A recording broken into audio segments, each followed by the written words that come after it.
Hey guys, it's Coach Mazzoni again, and welcome back to D1 Hitting Mechanics. And this video here, um, by the way, I've got a black lab, Moxie. It's awesome. I'm going to try to pet her and keep her quiet while I analyze this video. I'm a multitasker. I can do it just great. She's very relaxing. Um, so as you saw in the video from the field about the keys to the swings, I'm going to show you those things I talked about here, looking at Miguel Cabrera, decent hitter, Andre Ethier, decent hitter, and we'll look at really some of the similarities and differences of these two guys. As you know already from getting this far, I'm a big believer that your stride is the most important part of the swing. A bad stride really can't be overcome, and a good stride leads to right into the ideal swing. So look at Cabrera here on the left, and we'll just look at his stride to start with because we really can't analyze him without it. Leg kick, hands come down a little, come back. He's got that forward movement.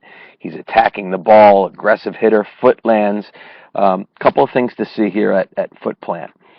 Number one, his hips will never go any further than to at foot plant. So he's here, he'll get power into this line I drew. Once his foot comes down, now it becomes from linear power to rotational power.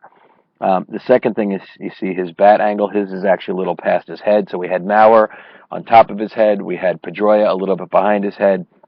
Here you have Cabrera a little in front of his head. But his bat is still at that 45-degree angle. So now when he lands, the feet are so important, so incredibly important, that all that power starts through great athletic feet.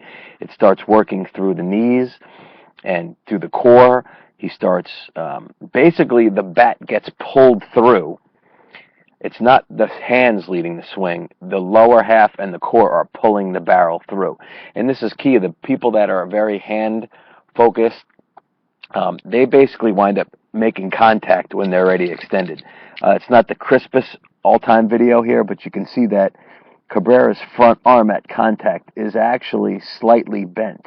We don't want to be extended at contact. If we were extended with our arm, especially our left arm for righties and right arm for lefty, at contact, we'd still hit the ball, but we wouldn't drive through it. Just the way you'd karate chop someone, you karate chop them, and your arm is extending as it hits. It's not pre-extended.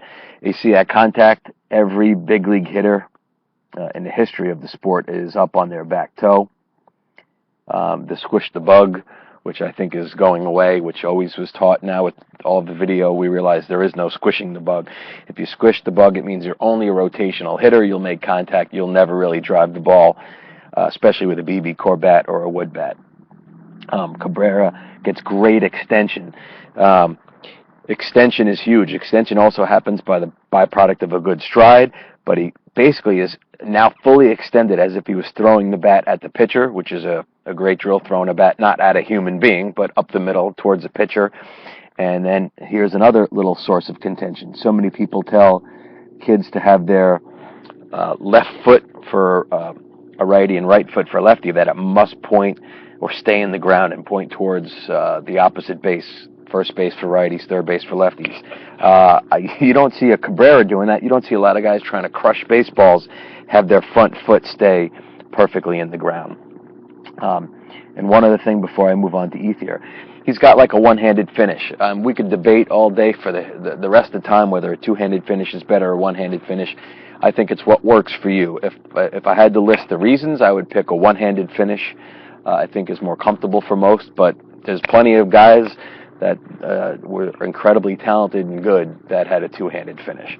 Okay, so let's go look at some of these things on Ethier now.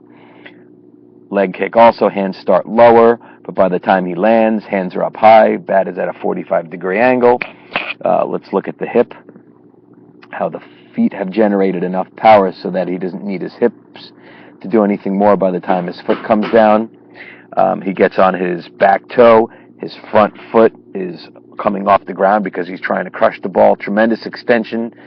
Head is down. One-handed finish on the way through. Catches himself with his left foot on the swing, which is totally fine. Don't be coached out of that follow through. I'll show you here again. If your back foot happens to recover as it comes in, completely fine. It shows you put a whole lot into the swing. So many guys are cage swingers. They're so comfortable having these nice reserved swings and getting ready for the next ball. Slow down your time between swings in a cage and absolutely crush the ball. All right, signing out for D1 Hitting Mechanics. See you guys soon.